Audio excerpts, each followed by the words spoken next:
Hello students, welcome back to my YouTube channel. Today we will do a poem Mother's Day written by Shiv के कुमार। तो ये जो poem है इसमें कवि ने मदर्स डे के बारे में अपने विचार पेश किए हैं। वो मदर डे सिर्फ एक दिन मनाने के हक में नहीं है। क्यों नहीं है उसका भी एक रीज़न है। वो कहते हैं कि जो माँ होती है उसकी वजह से हम इस दुनिया में आए हैं।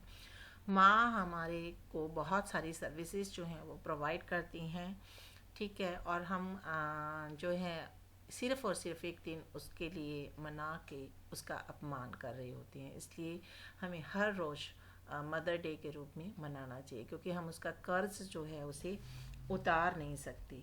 अगर एक दिन मदर डे मनाना है और बाकी के दिन जो 364 डेज़ हैं, अगर हम उन दिनों को नॉर्मल डेज़ मानते हैं, लेकिन मदर जो है 365 डेज़ हमें जो अपनी सर्विसेज प्रोवाइड करती है विदाउट एनी पर्पस। उसका कोई पर्पस नहीं होता है कि वो हमें सर्विसेज प्रोवाइड कर रही है तो उसको कुछ उसके बदले में मिलेगा।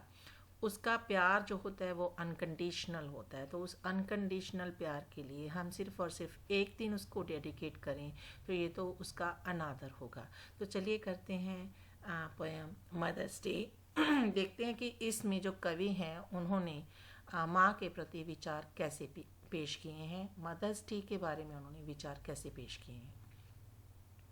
We do it differently in this dark continent, not just once a year, a string of spurious verses encanced in a bucket shaped like a Chinese house of dreams. इसमें कवि कहते हैं कि लोग जो है ना मदर्स डे मनाते हैं, लेकिन अलग अलग तरीक़ों से। वह इसको साल में सिर्फ एक दिन ही जो है वो मनाते हैं और एक बार ही मनाते हैं। वे अपनी जो मदर्स होती हैं उनकी झूठे शब्दों में जो है प्रशंसा करते हैं, ठीक है। लेकिन जो इंडियन होती हैं वो ऐसा नहीं करती। वो अपनी माँ के सिर्फ एक दिन जो है उसकी प्रेज़ में कोई कविता लिख के, कोई कहानी लिख के उसकी झूठी प्रशंसा नहीं करती हैं। वो अपनी मदर्स को जो बनावटी कविताओं की भेंट नहीं देते हैं और जिसको कि सपनों के चीनी घर के आकार के गुलदस्ते में संभाल के रखा जा सके। उनका तो पूरा जीवन ही जो होता है वो माँ पर जो है वो न्यौछावर होता है। स्वपन जो एक घर होता है, सपनों का जो एक घर होता है, उसका अर्थ होता है कि कल्पना का एक संसार। कि माँ एक कल्पित संसार नहीं है, बल्कि जो भारतीय लोग होते हैं वो अपना संसार, पूरा संसार जो है वो अपनी माँ में देखते हैं। या कभी कहना चाहते हैं कि भारतीय लोग अपनी जो माँ होती है उसके प्रति कृतज्ञता जो होती है वो काल्पनिक शब्दों में प्रकट नहीं करते। उसका जो थैंक्स है वो जस्ट एक नेचुरल वे से नहीं करते कि हाँ जी कविता लिखी, कहानी लिखी और चलो जी पूरा हो गया।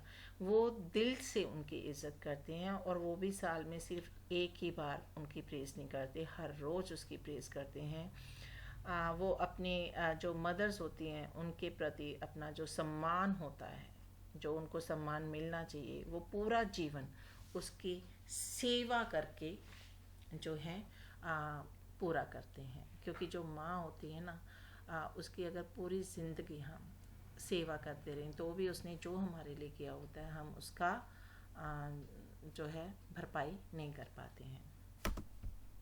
फिर वो कहती है, my mother is more demanding and obeisance a teach sunrise like a devotee throwing a handful of yellow rice to the birds, holding a candle from before an idol just once a year is discrediting it.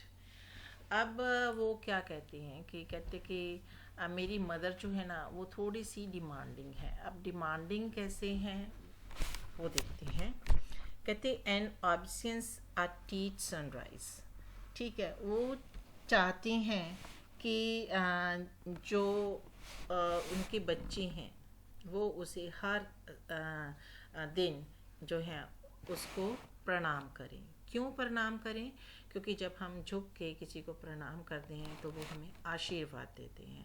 Like a devotee throwing a handful of yellow rice to the birds, उसी devotee की तरह जो कि उसी श्रद्धालु की तरह, devotee होता है श्रद्धालु, उसी श्रद्धालु की तरह जो कि बर्ड्स के लिए एक मुट्ठी भर जो चावल हैं वो फेंकती हैं। क्यों फेंकती हैं बर्ड्स के लिए? क्योंकि बर्ड्स उनको खाएं और अपना पेट भर सकें, और इससे माना जाता है कि इंसान को पुण्य की प्राप्ति होती है। तो इसी तरह से अगर हम अपनी माँ के पैर छूते हैं तो माँ के पैरों में कहते हैं कि स्वर्ग होता है, तो वो हमें आशीर्वाद देती है। Holding a candle from before an idol just once a year is desecrating it. और फिर कहते कि वो चाहते हैं कि जैसे एक मूर्ति के सामने हम दिया जलाते हैं, ठीक है? क्यों जलाते हैं दिया? ताकि जो उस पवित्र अग्नि है जो हम उस अपने आइडल, अपने परमात्मा के सामने जगाते हैं, उससे हमें लगता है कि जो घर है उसकी शुद्धि हो जाती है, ठीक है? परमात्मा की ब्लेसिंग्स जो हमें मिलती हैं। उसी तरह से माँ के पैर छूने से भी माँ को भी परमात्मा का दर्जा दिया गया है, भगवान का दर्जा दिया गया है। उसके पैर छूने से हमें क्या मिलता है? उनका आशीर्वाद मिलता है। तो कहते सिर्फ एक दिन ही हम थोड़े ऐसा करते हैं कि बर्ड्स को हम येलो राइस देते हैं एक दिन, और एक दिन ही हम जो है अपनी परमात्मा की आराधना करते हैं। हम डेली जो शाम को इंडिया में जो एक कल्चर है कि हम बत्ती जलाते हैं परमात्मा की, अपने जो भी आइडल होता है उसके सामने, ठीक है? सुबह को भी हम जो है वो बत्ती जलाते हैं। क्यों जलाते हैं? कि हमारा जो दिन की शुरुआत है वो अच्छी हो, परमात्मा के आशीर्वाद से हो, और रात को भी शाम को भी हम जो परमात्मा के आगे वो दिया जलाते हैं ताकि हमें उनका आशीर्वाद प्राप्त हो और हमारे घर में शुद्धि हो, ठीक है? और एक दिन उस माँ को अगर हम समर्पित करते हैं तो ये उसकी जो है अनादर के बराबर है।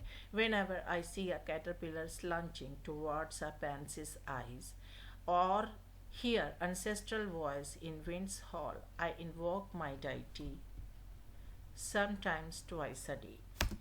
अब इन जो पंक्तियाँ हैं उनमें कवि कहते हैं कि जब भी वह किसी सुंडी को जो पैंसी के पौधे की ओर बढ़ते हुए देखते हैं तो कहते हैं उसे अपने ईश्वर का स्मरण होता है। और जब भी वह तेज हवा की भयानक आवाज़ों में अपने रोने की आवाज़ सुनता है तो वह अपने भगवान को याद करता है। और कभी कभी वह दिन में 2 बार अपने भगवान का स्मरण करता है। इस कवि की भगवान उसकी माँ है।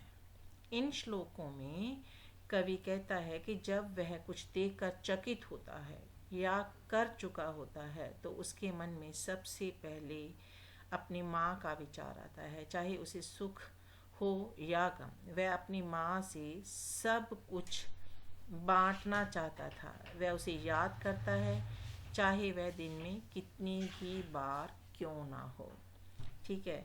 तो ये थी कविता मदर्स डे जिसमें कि कवि ने अपना आराध्या अपने माँ को बताया है और वो उसका आशीर्वाद लेना चाहता है सुबह को भी शाम को भी। और वो कहता है कि हर रोज़ मेरे लिए मदर्स डे है, क्योंकि माँ एक ऐसी जो है पर्सनैलिटी है आपकी लाइफ में जिसका कि कर्ज आप ज़िंदगी भर नहीं चुका सकते। तो मदर्स डे सिर्फ एक दिन नहीं बल्कि रोज़ रोज़ सेलिब्रेट करना चाहिए और रोज़ अपनी मदर के जो पाँव हैं वो छूने चाहिए। उसे उसकी जो बनती इज़्ज़त है वो उसको दी जानी चाहिए, क्योंकि माँ के पैरों में ही स्वर्ग है, माँ के पैरों में ही भगवान जो है वो आपको मिलेंगे, ठीक है? तो ये थी बहुत ही खूबसूरत कविता जो कि शिव के कुमार ने लिखी हुई है। आई होप कि आपने ये जो वीडियो है एंड तक देखा होगा और इस कविता को अच्छे से समझा भी होगा।